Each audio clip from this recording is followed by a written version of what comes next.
At dinner, my son's mother-in-law threw hot soup in my face and smiled. "That's what you deserve." My son looked at me and said, "She's right, Mom." I stayed silent, wiped my burning face, and walked out. But before leaving, I made one quick call, and what happened next, they never forgot. Hello dear listeners, thank you for joining me today. Before I begin my story, I would be very happy if you subscribed to the channel and left a comment writing which state or country you are listening from. The dining room was immaculate, almost staged. Crystal glasses caught the chandelier's light, polished silverware gleamed, and the air smelled faintly of rosemary and garlic. Yet beneath the surface, everything felt wrong. I sat at the far end of the table, across from my son. He avoided my eyes, busying himself with his napkin, folding and refolding it as though it were a puzzle he couldn't solve. His wife sat beside him, her posture rigid, her smile tight. At the head of the table sat her mother, the matriarch, the queen of this suburban castle. Her voice carried easily, sharp and deliberate. Every word was a test, every glance a judgment. "You know," she said, swirling her wine, "some people never learn their place. They think they can walk into a family and take what isn't theirs." Her daughter laughed softly, though her eyes flicked nervously toward me. My son chuckled too, though it sounded forced, hollow. I said nothing. I had learned long ago that silence was safer. The meal was served, steaming bowls of tomato bisque placed before us. The aroma was rich, comforting, but the tension at the table made it taste bitter before I even touched the spoon. I lifted mine carefully, trying to steady my hands. My son's wife leaned toward her mother, whispering something I couldn't hear.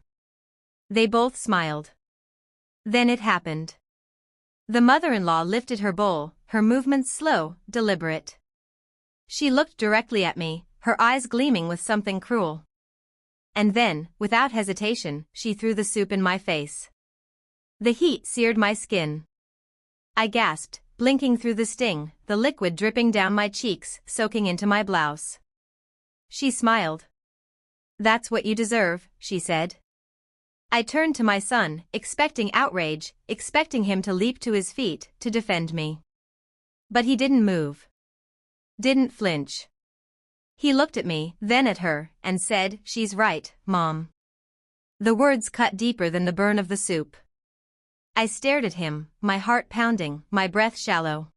My son, the boy I had raised, the boy I had sacrificed for, had chosen her. I didn't scream. I didn't cry.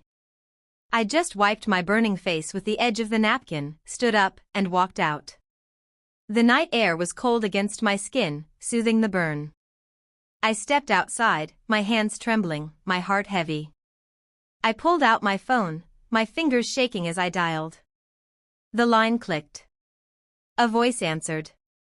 "It's time," I whispered. Silence on the other end. Then a reply, "Are you sure?" I closed my eyes, the image of my son's face burned into my mind. "Yes." "Activate the file." I hung up, my breath shallow, my heart pounding. What happened next, they never forgot. The night air was sharp, biting against my skin as I stepped out of the house. The sting of the soup still burned across my cheek, but the betrayal cut deeper. My son's words echoed in my mind, "She's right, Mom."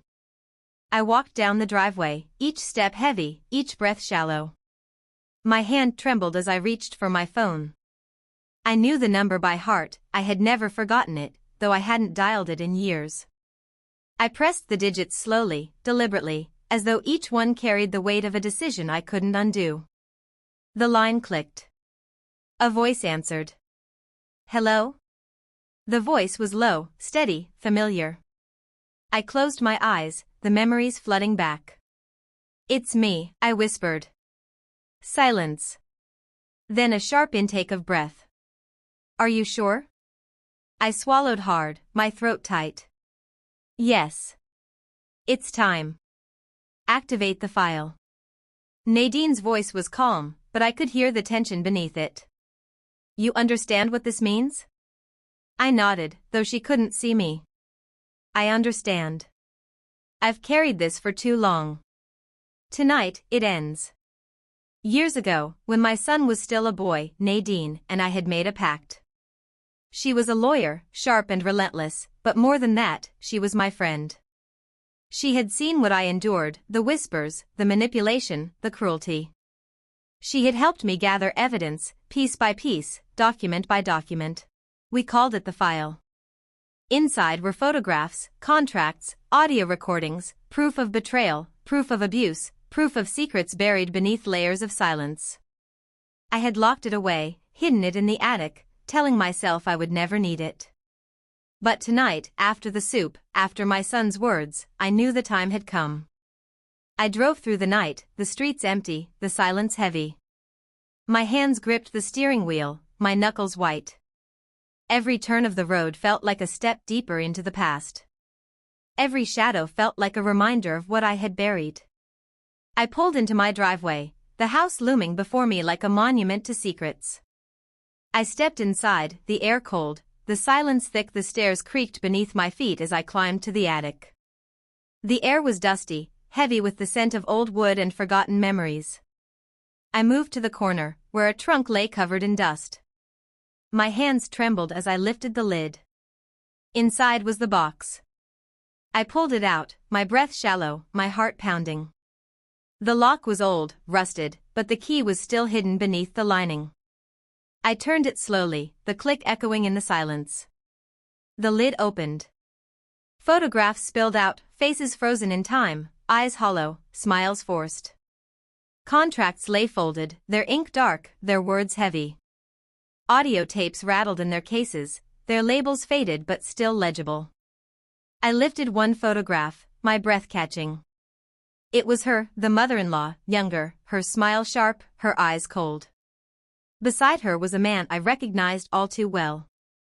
My husband. The photograph burned in my hands. My husband's arm was around her, their smiles wide, their eyes gleaming. I felt the weight of betrayal pressing down on me, the chains of silence tightening. I whispered to myself, my voice trembling. This is the truth. And tonight, it will be revealed. My phone buzzed. Nadine's voice filled the silence. Do you have it? I nodded, my breath shallow. Yes. The file is here. Her voice was steady, deliberate. Then tomorrow, we begin. The attic was a graveyard of forgotten years. Dust clung to the rafters, cobwebs stretched like fragile curtains, and the air was heavy with the scent of old wood and silence. My footsteps echoed faintly as I crossed the creaking boards, each step a reminder that I was walking deeper into memory. In the corner, beneath a faded quilt and a stack of yellowed newspapers, sat the trunk. It had been there for decades, untouched, waiting. My hands trembled as I brushed away the dust, revealing the iron latch, rusted but intact. I hesitated. For 39 years, I had avoided this moment. For 39 years, I had told myself the past was buried, that silence was safer. But tonight, after the soup, after my son's betrayal, I knew silence had become poison. I lifted the lid. Inside the trunk lay the box, small, wooden, scarred with scratches. Its lock was tarnished, but the key was still hidden beneath the lining, exactly where I had left it. I turned it slowly, the click echoing in the attic's silence. The lid creaked open. Photographs spilled out, their edges curled, their colors faded. Contracts lay folded, their ink dark, their words heavy. Audio tapes rattled in their cases, their labels worn but legible. This was the file. I lifted the first photograph, my breath catching. It was her, the mother-in-law, younger, her smile sharp, her eyes cold. Beside her stood my husband, his arm around her, their faces gleaming with a joy that was never mine. My stomach twisted. Betrayal stared back at me from the glossy paper. Another photograph showed them together at a party, champagne glasses raised, their laughter frozen in time. In the background, my son, just a boy, played with a toy car, oblivious to the shadows gathering around him. I pressed the photograph to my chest, my tears falling.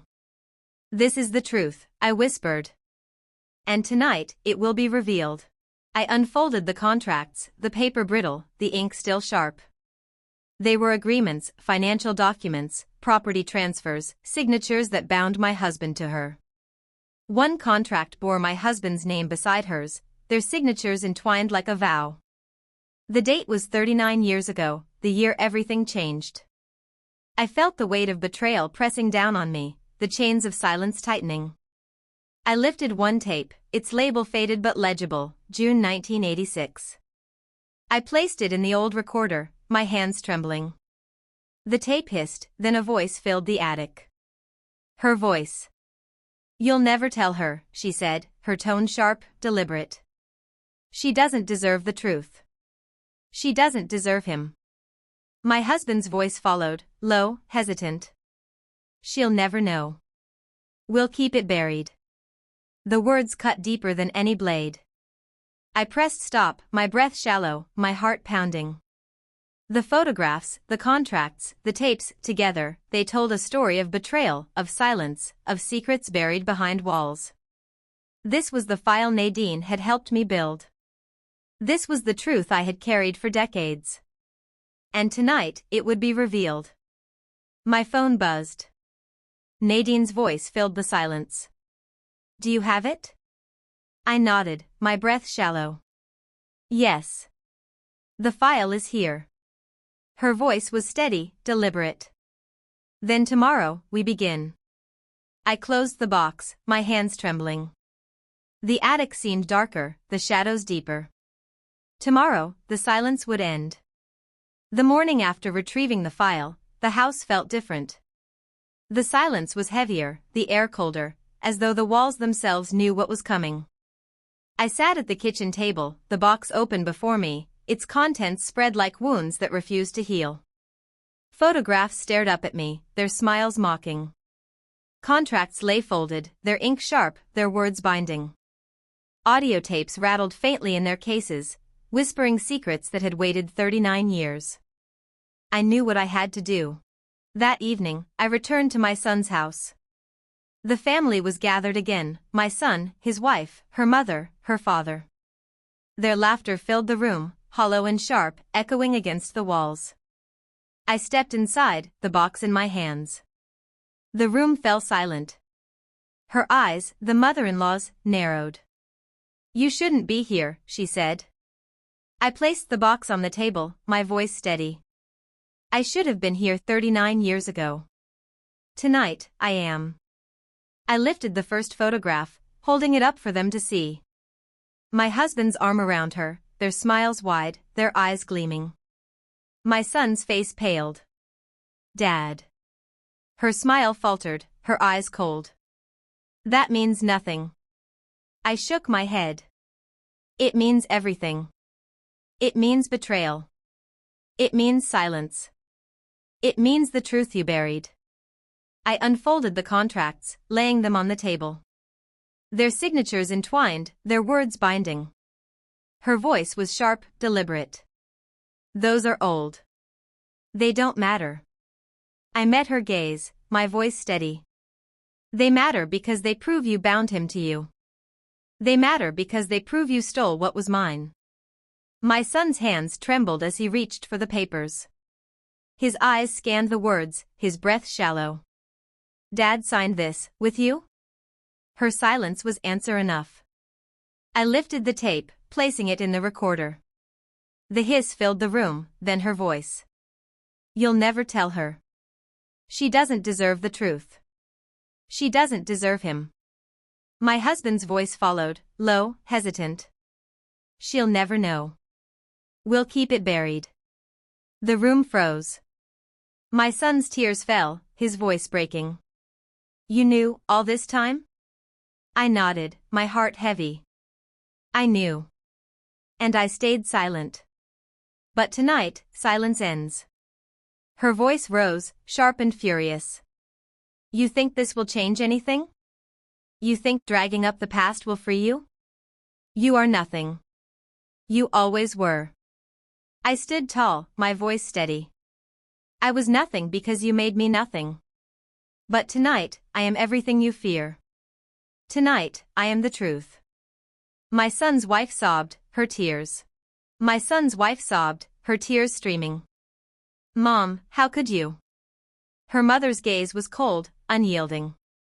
Because love is weakness. And weakness destroys. My son stood, his fists clenched, his tears streaming. He turned to me, his voice breaking. Mom. I'm sorry. I didn't know. I didn't see. I touched his face, my hand trembling. You see now. And that is enough. He turned to her, his voice fierce. You destroyed us. You destroyed her. And I won't let you destroy me. Her silence was heavy, her eyes hollow. I closed the box, my voice steady. This is the truth. This is the file. This is the silence broken. The room was silent, the air heavy, the shadows deep. The confrontation was complete. The room was heavy with silence. The box sat on the table, its contents spread like wounds that refused to heal. Photographs stared up at us, contracts lay unfolded, audio tapes hissed faintly in the recorder. The truth had been spoken, and now it hung in the air like smoke, impossible to ignore. My son stood rigid, his fists clenched, his tears streaming. His wife sat beside him, her sobs echoing, her body shaking. Her mother, the matriarch, the betrayer, sat at the head of the table, her eyes cold, her lips pressed into a thin line. The confrontation was complete. But the fallout had only begun. My son's voice broke the silence, raw and trembling. You lied to me. All of you. My whole life has been a lie. He turned to his wife, his gaze sharp, his voice fierce. Did you know? Did you know what your mother did? Her sobs grew louder, her body shaking. I didn't know everything. I only knew pieces. I thought if I stayed silent, it would disappear. His fists clenched, his tears streaming. Silence doesn't erase. Silence destroys.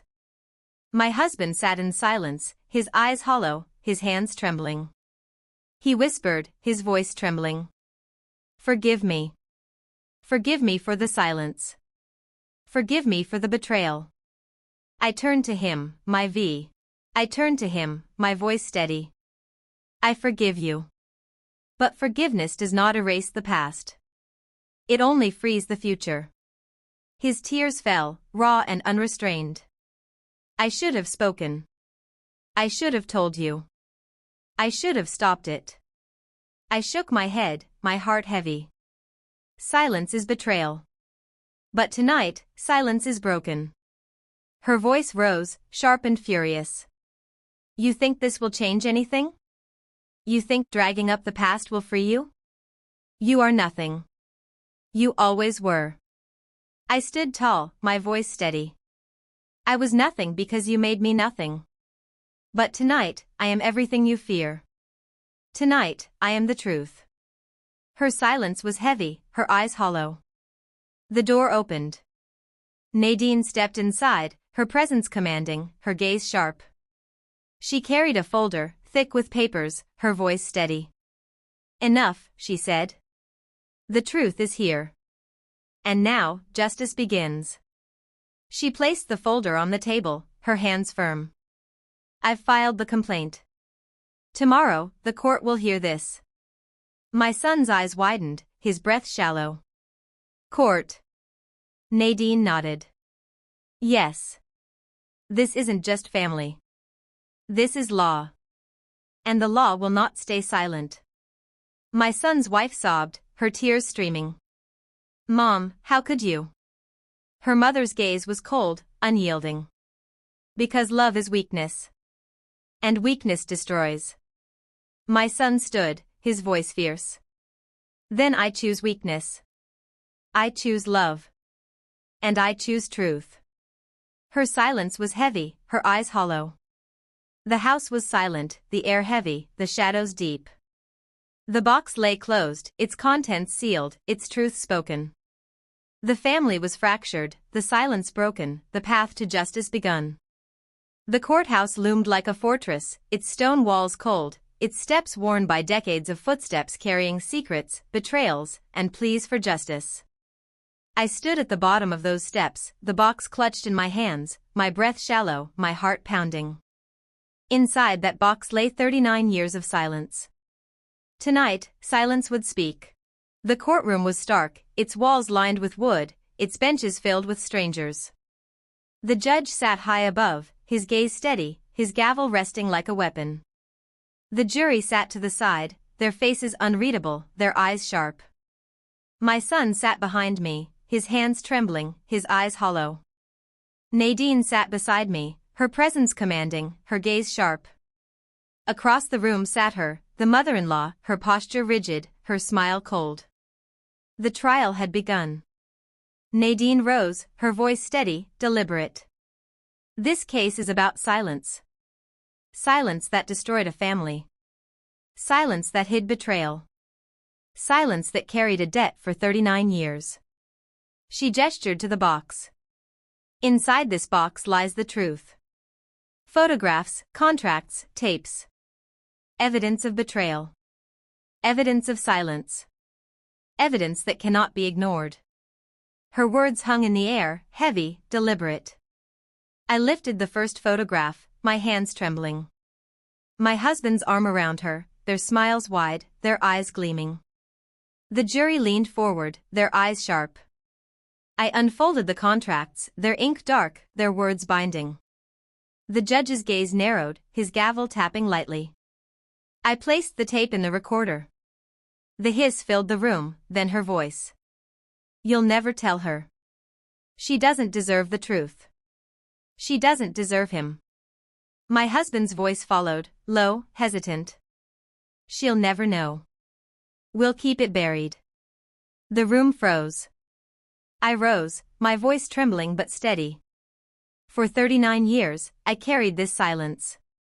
For 39 years, I lived with betrayal. For 39 years, I was nothing. But tonight, I am the truth. My son's tears fell, his voice breaking. Mom. I'm sorry. I didn't know. I didn't see. I touched his face, my hand trembling. You see now. And that is enough. Her lawyer rose, his voice sharp. You expect us to believe this? You expect us to believe 39 years of silence suddenly matters? I met his gaze, my voice steady. Silence always matters.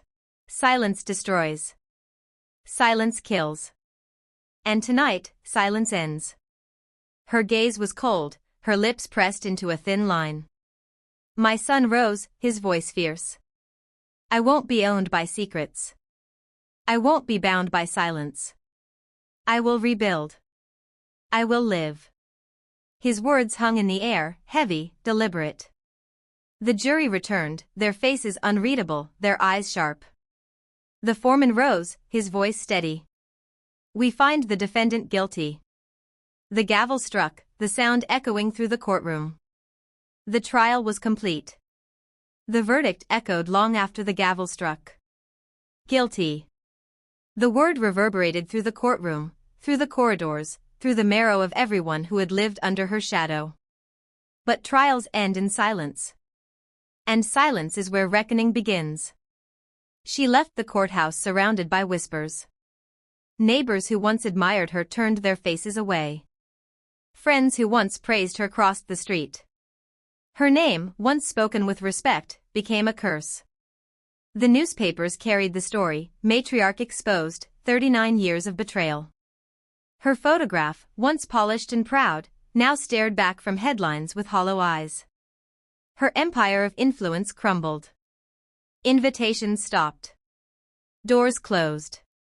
The queen of the suburban castle was dethroned. At home, her daughter, my son's wife, packed her bags. The silence between them was unbearable, the betrayal too heavy. I can't stay, she whispered, her tears falling. I can't live in the shadow of lies. My son's voice broke. But we can rebuild, she shook her head. Not with her. Not with the silence she taught me. I choose freedom. The divorce papers followed. My son came to me, his eyes hollow, his voice trembling. Mom. I don't know how to live with this. I don't know how to forgive myself. I touched his face, my hand trembling. You don't need to forgive yourself for what you didn't know. You only need to live with what you see now. His tears fell, raw and unrestrained. I chose her. I chose silence. I chose wrong. I shook my head, my voice steady. You chose what you were taught. But tonight, you choose truth. And that is enough. My husband sat in the corner, his eyes hollow, his hands trembling. He whispered, his voice breaking. I destroyed us. I destroyed you. I turned to him, my voice steady. You destroyed us with silence. But silence is broken. And now, we rebuild. His tears fell, his body shaking. I don't deserve rebuilding. I touched his hand, my voice soft. None of us deserve rebuilding. But we rebuild anyway. The community whispered. Some pitied me. Some judged me. Some admired me. She carried silence for 39 years, they said. And then she spoke. The whispers became stories. The stories became warnings. The warnings became lessons. Silence destroys. Truth heals. The reckoning was not loud. It was not violent. It was not sudden. It was quiet. It was heavy. It was slow. It was the silence after the trial. The silence after the verdict. The silence after the fall. It was the silence that carried truth. The trial was over. The reckoning had passed. Silence had been broken, truth had been spoken, and justice had been delivered. Yet healing is not born in verdicts. Healing is born in the quiet moments after, when the dust settles and the heart begins to breathe again. I returned to my home, the walls heavy with memory. For 39 years, they had carried secrets. Now they carried echoes of truth. The air felt lighter, though grief still lingered. I sat at the kitchen table, the box before me. Its contents had been revealed, its wounds exposed. I closed it gently, my hands trembling. You've done your work, I whispered. Now rest. My son knocked at the door. His eyes were hollow, his shoulders heavy, but his voice was soft. Mom, he whispered. Can I come in? I nodded, my heart trembling. He stepped inside, his gaze sweeping the room, his breath shallow. I don't know how to live with this, he said. I don't know how to forgive myself. I touched his face, my hand trembling. You don't need to forgive yourself for what you didn't know. You only need to live with what you see now. His tears fell, raw and unrestrained. I chose wrong. I shook my head, my voice steady. You chose what you were taught. But tonight, you choose truth. And that is enough. That night, I sat at my desk, pen in hand, paper before me. I wrote a letter, not to my son, not to Nadine, not to the world. I wrote to myself. To the woman I was 39 years ago, I began. You carried silence because you thought it was safer. You carried betrayal because you thought it was love. You carried wounds because you thought they would heal on their own. But tonight, you carried truth. And truth is freedom. I folded the letter, placing it in the box. A final piece of evidence. A final piece of healing. The community whispered, but the whispers changed. She carried silence for 39 years, they said. And then she spoke. The whispers became stories. The stories became lessons. The lessons became strength. Neighbors brought food. Friends brought flowers. Strangers brought letters. Healing was not solitary. Healing was shared. I stepped into the garden, the earth soft beneath my feet. For years, I had neglected it, the weeds growing, the soil hardening. I knelt, my hands in the dirt, my breath steady. I planted seeds, flowers, herbs, life. The garden became my healing. Each seed a truth. Each bloom a freedom. Each root a strength. My son joined me in the garden, his hands trembling, his eyes hollow. He knelt beside me, his hands in the dirt. "Mom," he whispered. "Can you forgive me?" I touched his hand, my voice soft. "I already have." His tears fell, his body shaking. "Then teach me how to forgive myself." I smiled, my voice steady. "Plant with me. Grow with me. Heal with me." Healing was not loud. It was not sudden. It was not complete. It was quiet. It was slow. It was heavy. It was the silence after the trial. It was the silence after the trial. The silence after the reckoning. The silence after the fall.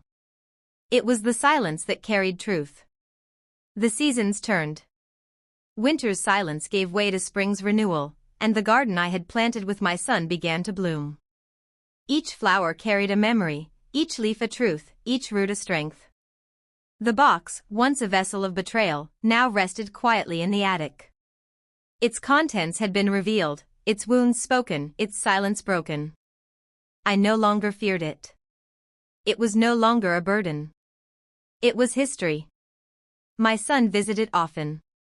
He knelt beside me in the soil, his hands steady, his breath calm.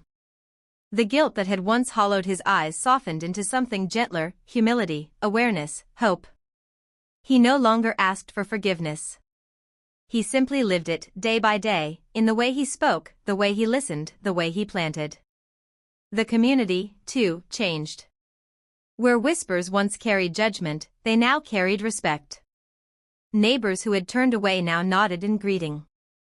Friends who had stayed silent now spoke openly. The story had become more than mine. It had become theirs, a reminder that silence destroys, but truth heals. And as for me, I found peace not in the courtroom, not in the reckoning, but in the quiet moments after. In the rustle of leaves. In the laughter of my son. In the warmth of sunlight on my face.